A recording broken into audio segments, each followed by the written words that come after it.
ನಮಸ್ಕಾರ ವೀಕ್ಷಕರೇ, ಸುನೀತಾ ಸೃಜನಾತ್ಮಕ ವಾಹಿನಿಗೆ ನಿಮ್ಮೆಲ್ಲರಿಗೂ ಸ್ವಾಗತ.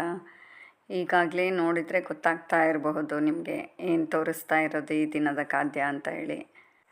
ಇನ್ನು ಚಳಿಗಾಲ ಮುಗಿತಿದ್ದಂತೆ ನಾವು ಮೊದಲು ಮಾಡೋ ಕೆಲಸ ಏನಪ್ಪ ಅಂದರೆ, ಬೇಸಿಗೆಯಲ್ಲಿ ಆದಷ್ಟು ಏನು ನಾವು ಮಾಡ್ಕೋಬೋದು ಅಂದರೆ ಹಪ್ಪಳ ಈ ಥರದ್ದೆಲ್ಲ ಮಾಡ್ಕೊಳಕ್ಕೆ ತಯಾರಿ ನಡೆಸ್ಕೊತೀವಿ ತಾನೇ. ಹಾಗಾದರೆ ಬನ್ನಿ, ನಾವು ಈ ದಿನ ಹಪ್ಪಳ ಮಾಡೋ ವಿಧಾನ ಯಾವ ರೀತಿ ಅಂತ ಹೇಳಿ ತೋರಿಸ್ಕೊಡ್ತೀನಿ ನಿಮಗೆ. ಒಬ್ಬೊಬ್ಬರು ಒಂದೊಂದು ವಿಧದಲ್ಲಿ ಮಾಡ್ತಾರೆ. ಈ ದಿನ ನಾನು ನಿಮಗೆ ಸುಲಭವಾಗಿ ಮಾಡೋ ಅಂಥ ಹಪ್ಪಳ ಹೀಗೆ ಅಂತ ಹೇಳಿ ತೋರಿಸ್ಕೊಡ್ತೀನಿ ಬನ್ನಿ.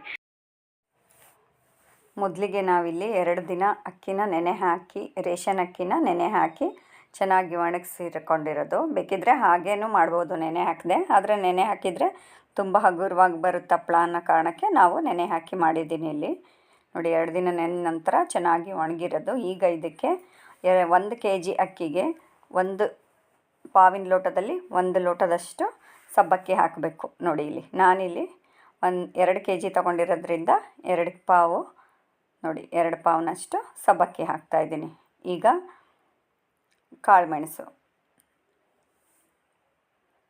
ನೋಡಿ, ಈ ರೀತಿ ಮೊಸರಿನ ಚಮಚ ಇರುತ್ತಲ್ಲ, ಇದರಲ್ಲಿ 1 kg ಅಕ್ಕಿಗೆ 1 ಚಮಚದಷ್ಟು ಹಾಕಬೇಕು. ಹಾಗಾಗಿ ಇಲ್ಲಿ ನಾನು 2 kg ತೊಗೊಂಡಿರೋದ್ರಿಂದ 2 ಚಮಚದಷ್ಟು.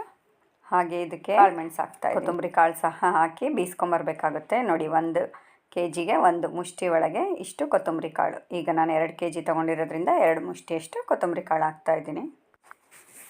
ಈಗ ಈ ಸಾಮಗ್ರಿಗಳೆಲ್ಲ ಚೆನ್ನಾಗಿ ಹೊಂದ್ಕೊಳ್ಳೋ ಹಾಗೆ, ಯಾಕಂದರೆ ಹಿಟ್ಟಲ್ಲೆಲ್ಲ ಬೆರ್ಕೋಬೇಕಲ್ಲ, ಇಲ್ಲ ಒಂದೊಂದು ಕಡೆ ಆಗಿಬಿಡುತ್ತೆ. ಹಾಗಾಗಿ ಚೆನ್ನಾಗಿ ಕಲಸಿ ಇದಕ್ಕೆ 1 ಲೋಟದಷ್ಟು, ಟೀ ಲೋಟದಲ್ಲಿ 1 ಲೋಟದಷ್ಟು ಉದ್ದಿನಬೇಳೆ ಇದನ್ನು ಸಹ ಹಾಕಿ ಚೆನ್ನಾಗೆಲ್ಲ ಕಲಿಸ್ಬಿಡಬೇಕು. ಕಲಸಿ ನಾವು ಬೀಸೋಕ್ಕೆ ಕಳಿಸ್ಬೇಕಾಗತ್ತೆ. ನೋಡಿ, ಇದು ಟೀ ಲೋಟದಷ್ಟು ಇಷ್ಟು ಹಾಕಿದರೆ ಸಾಕೋದು.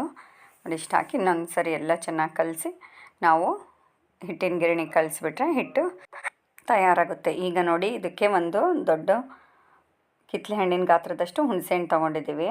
ಈಗ ಹಾಗೆ 1 kg ಅಷ್ಟು ನಾವು ಮಾಡ್ತಾಯಿದ್ದೀವಿ ಹಪ್ಪಳ ಅಂದರೆ 1 ಮುಷ್ಟಿ ಒಳಗಿನಷ್ಟು ಖಾರದ ಪುಡಿ. ಇಲ್ಲಿ 2 kg ಮಾಡಿರೋದ್ರಿಂದ 2 ಮುಷ್ಟಿಯಷ್ಟು ತೊಗೊಂಡಿದ್ದೀವಿ. ಹಾಗೆ ನೋಡಿ, ಇಲ್ಲಿ ಇದು ನಮ್ಮ ಅನುಕೂಲ, ಆದರೆ ಇಷ್ಟು ತೊಗೊಂಡ್ರೆ ರುಚಿ ಚೆನ್ನಾಗಾಗುತ್ತೆ. 1 ದೊಡ್ಡ ಕಟ್ಟಿನಷ್ಟು ಕೊತ್ತಂಬರಿ, 1 ಕಟ್ಟಿನಷ್ಟು ಕರಿಬೇವು, ಶುಂಠಿ 4-5 ಇಂಚು, ಮತ್ತು ಬೆಳ್ಳುಳ್ಳಿ 100 ಗ್ರಾಮು. ನೋಡಿ, ಈಗ ಖಾರದ ಪುಡಿ 2 ಮುಷ್ಟಿಯಷ್ಟು, ಈರುಳ್ಳಿ 4-5 ತೊಗೊಂಡಿದ್ದೀವಿ. ಈಗ ಇವನ್ನೆಲ್ಲವನ್ನು ನಾವು ಒಂದು ಮಿಕ್ಸಿ ಜಾರಿಗೆ ಹಾಕಿ ನುಣ್ಣಗೆ ರುಬ್ಕೋಬೇಕಾಗುತ್ತೆ. 100 ಗ್ರಾಮ್ನಷ್ಟು ಬೆಳ್ಳುಳ್ಳಿ ತೊಗೊಂಡ್ರೆ ಚೆನ್ನಾಗಾಗುತ್ತೆ. ನೋಡಿ, ಈಗ ಇದನ್ನೆಲ್ಲ ನಾವು ಒಂದು ಮಿಕ್ಸಿ ಜಾರಿಗೆ ಹಾಕ್ಕೊಂಡು ಚೆನ್ನಾಗಿ ರುಬ್ಕೋಬೇಕಾಗುತ್ತೆ. ಹಾಗೆ 1 kg ಹಪ್ಪಳಕ್ಕೆ 1 ಮುಷ್ಟಿ ಒಳಗಿನಷ್ಟು ಜೀರಿಗೆ ಹಾಕಬೇಕು. ನಾವಿಲ್ಲಿ 2 ಮುಷ್ಟಿಯಷ್ಟು ತೊಗೊಂಡಿವಿ, ಏಕೆಂದರೆ 2 kg ಮಾಡೋದ್ರಿಂದ. ಹಾಗೆ 4-5 ಚಮಚದಷ್ಟು ಅಜ್ವಾನ ಸಹ ತೊಗೊಂಡಿದ್ದೀವಿ. ಈಗ ಇದನ್ನೆಲ್ಲ ಚೆನ್ನಾಗಿ ನುಣ್ಣಗೆ ರುಬ್ಕೋಬೇಕು. ನಂತರ ನಾವು ಹಿಟ್ಟನ್ನ ಗಿರಣಿಗೆ ಹಾಕ್ಸ್ಕೊಂಡು ಬಂದಿರ್ತೀವಲ್ಲ, ಆ ಹಿಟ್ಟನ್ನ ಅಳತೆ ಮಾಡ್ಕೋಬೇಕು. ಈಗ ಸುಮಾರು ಹಿಟ್ಟಿನ 2ರಷ್ಟು ನೀರು ಹಾಕಬೇಕಾಗುತ್ತೆ. ಈಗ ನಾವು 2 kg ಗಿರಣಿಗೆ ಹಾಕ್ಸ್ಕೊಂಡು ಬಂದಿದ್ದೀವಲ್ಲ, ಆ ಹಿಟ್ಟು 1 ಪಾತ್ರೆಯಷ್ಟು ಬಂತು. ಅದನ್ನು ನಾವು ಈಗ ಚೆನ್ನಾಗಿ ಜರಡಿ ಮಾಡಿಟ್ಕೊಂಡಿದ್ದೀವಿ. ಈಗ ಆ 1 ಪಾತ್ರೆಯಷ್ಟು ಹಿಟ್ಟಿಗೆ ನಾವಿಲ್ಲಿ 2 ಪಾತ್ರೆಯಷ್ಟು ನೀರು ಹಾಕ್ತಾಯಿದ್ದೀವಿ. ಸುಮಾರು ಮುದ್ದೆ ಅಂದಾಜು ಇದು.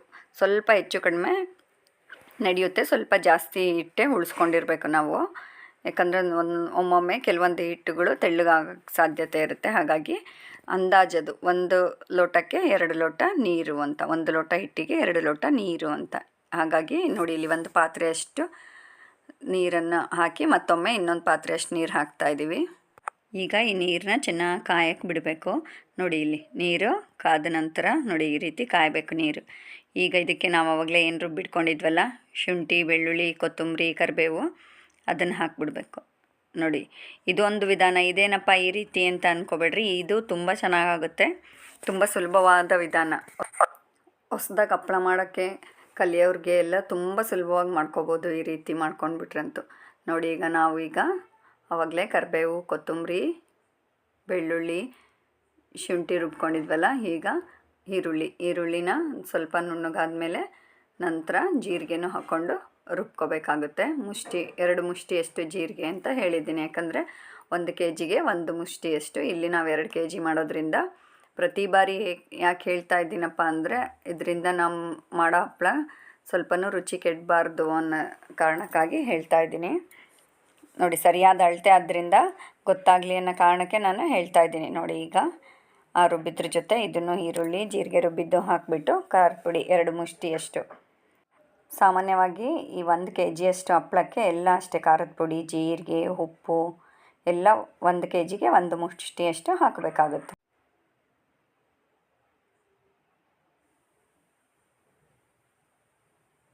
ಈಗ ಏನು ಅಜ್ವಾನ ತೊಗೊಂಡಿದ್ವಲ್ಲ, ಒಂದು 4ರಿಂದ 5 ಚಮಚದಷ್ಟು, ಅದನ್ನು ಸಹ ಹಾಕಿ ಚೆನ್ನಾಗಿ ಕುದಿಯೋಕೆ ಬಿಡಬೇಕು. ಈಗ ನೋಡಿ, ಇಲ್ಲಿ ಒಂದೇ ಪಾತ್ರೆಯಲ್ಲಿ ನೀರು ಜಾಸ್ತಿ ಆಯಿತು, ಹೌದಾ? ಈಗ ಚೆನ್ನಾಗಿ ಕುದೀತಾ ಇದೆ. ಈಗ ನಾವು ಕೂಡ್ಸೋಕೆ ಹೋದರೆ ಕೆಲವೊಮ್ಮೆ ಹೊಸ್ದಾಗಿ ಮಾಡೋರಿಗೆ ಗಂಟಾಗ್ಬೋದು. ಹಾಗಾಗಿ ಅವ್ರಿಗೆ ಅನುಕೂಲ ಆಗಲಿ ಅನ್ನೋ ಕಾರಣಕ್ಕೆ ಈ ರೀತಿ ತೋರಿಸ್ತಾ ಇದ್ದೀವಿ. ನೋಡಿ, ಇಲ್ಲಿ ಎಲ್ಲ ಕುದ್ದು ಚೆನ್ನಾಗೆಲ್ಲ ಹೊಂದ್ಕೊಂಡಿದೆ ನೀರಲ್ಲಿ ಆ ರುಚಿ.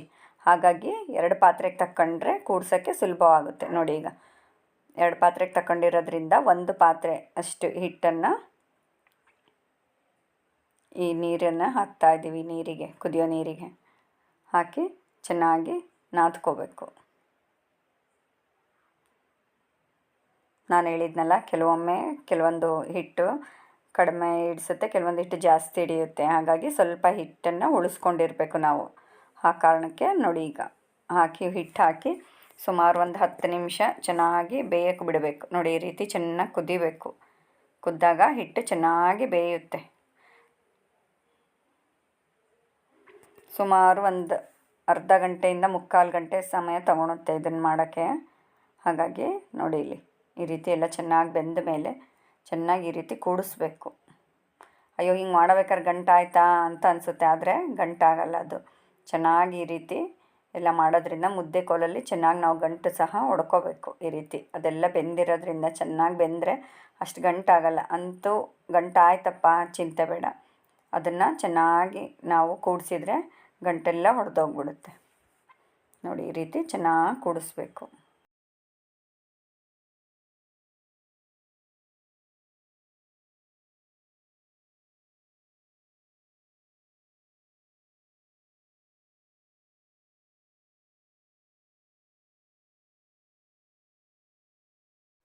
ಈಗ ಇನ್ನೊಂದು ಪಾತ್ರೆಯಲ್ಲಿ ಏನು ನಾವು ಸ್ವಲ್ಪ ನೀರು ತಕ್ಕೊಂಡಿದ್ವಲ್ಲ ಆವಾಗಲೇ, ಅದಕ್ಕೂ ಹಿಟ್ಟು ಹಾಕಿಟ್ಟಿದ್ವಲ್ಲ, ಈಗ ಅದನ್ನೊಂದನ್ನು ಸಹ ಚೆನ್ನಾಗಿ ಕೂಡಿಸ್ಕೊಂಡು ನೋಡಿ, ಈ ರೀತಿ ಚೆನ್ನಾಗಿ ಮುದ್ದೆ ಕೋಲಿಂದ ಚೆನ್ನಾಗಿ ಈ ರೀತಿ ಮಾಡೋದ್ರಿಂದ ಅದು ಬೆಂದಿರುತ್ತಲ್ಲ ಎಲ್ಲ ಚೆನ್ನಾಗಿ ಕೂಡ್ಕೊಳ್ಳುತ್ತೆ. ಹೌದು, ಹುಣಸೆಹಣ್ಣು ತೊಗೊಂಡಿದ್ವಿ ಹಾಕೇ ಇಲ್ಲಲ್ಲ ಅಂತ ಅಂದ್ಕೊಂಡ್ರೆ, ಹುಣಸೆಹಣ್ಣ ನಾವು ನೀರಲ್ಲಿ ನೆನೆ ಹಾಕಿ ನೋಡಿ ಈ ರೀತಿ ಏನು ನಾವು ನಾದ್ಕೊಳ್ಬೇಕಾರೆ ಕೈ ಎದ್ದಿ ನಾವು ಈ ರೀತಿನೂ ಮಾಡ್ಬೋದು. ಇಲ್ಲ ಅಂದರೆ ಆವಾಗಲೇ ನಾವೇನು ಈರುಳ್ಳಿ ಎಲ್ಲ ರುಬ್ಬಿದ್ದು ಹಾಕಿದ್ವಲ್ಲ, ಬೇಕಂದರೆ ಆವಾಗೂ ಸಹ ಹಾಕ್ಬೋದು. ಆದರೆ ಈಗ ಏನಕ್ಕಪ್ಪ ಹಾಕ್ತಿದ್ದೀವಿ ಅಂದರೆ, ನಾವೀಗ ಹಪ್ಳದ್ದು ಇದೇನು ಸರಿ ತಯಾರಿಸ್ಕೊಂಡಿದ್ದೀವಲ್ಲ, ಇದಕ್ಕೆ ಹಪ್ಳದ ಮುದ್ದೆ ಅಂತ ಕರಿತೀವಿ.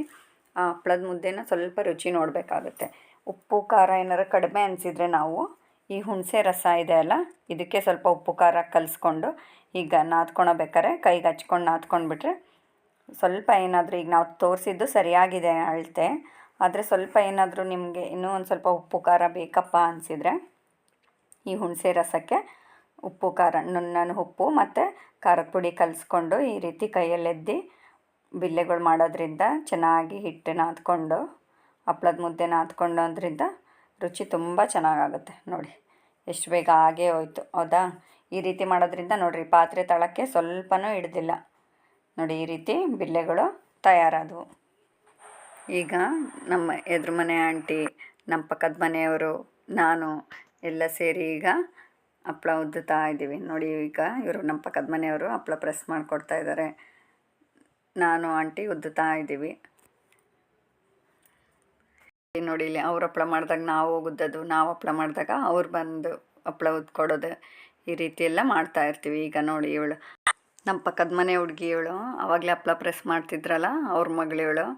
ಈಗ ನಾವೇನು ಹಪ್ಳ ಉದ್ಕೊಟ್ವಲ್ಲ ಅವನ್ನೆಲ್ಲ ತೊಗೊಂಡೋಗಿ ಈ ರೀತಿ ಖುಷಿಯಿಂದ ಒಣಾಕ್ತಾಯಿದ್ಲು. ಈ ವಯಸ್ಸಿನಲ್ಲಿ ಹೆಣ್ಮಕ್ಳಿಗೆ ತುಂಬ ಖುಷಿಯಲ್ಲ ಈ ರೀತಿ ಎಲ್ಲ ಕೆಲಸ ಮಾಡೋದು. ತುಂಬ ಚೆನ್ನಾಗಿ ಒಣಾಕ್ತಾಯಿದ್ಲು. ಹಾಗಾಗಿ ನಾವು ಉದ್ಕೊಟ್ಟಂಗೆ ಎಲ್ಲ ತೊಗೊಂಡೋಗಿ ಅವಳೇ ನೋಡಿ ಎಷ್ಟು ಚೆನ್ನಾಗಿ ಮೇಲೆಲ್ಲ ಒಣ ಹಾಕಿ ಬಂದಳು. ಈಗಿನ ಮಕ್ಕಳಿಗೆ ಮೊಬೈಲ್ ಬಿಟ್ಟು ಬೇರೆ ಏನೂ ಕೆಲಸ ಇರಲ್ಲ. ಮುಂಚೆ ನಾವೆಲ್ಲ ಸಣ್ಣರಿದ್ದಾಗ ಮಾಡ್ತಿದ್ವಲ್ಲ, ಅದು ನೆನಪಾಯ್ತು. ನಾವು ಸಣ್ಣರಿದ್ದಾಗ ಹಪ್ಳ ಮಾಡ್ತಾರೆ ಅಂದರೆ ನಮಗೊಂಥರ ಖುಷಿ. ಅಯ್ಯೋ ಈ ರೀತಿ ಎಲ್ಲ ಕೆಲಸ ಮಾಡಬೇಕು ಅಂತ. ಈಗಿನ ಮಕ್ಕಳು ಕಡಿಮೆ, ಆದರೆ ಇವಳು ಚೆನ್ನಾಗೆಲ್ಲ ಮಾಡ್ತಾಯಿದ್ಲು.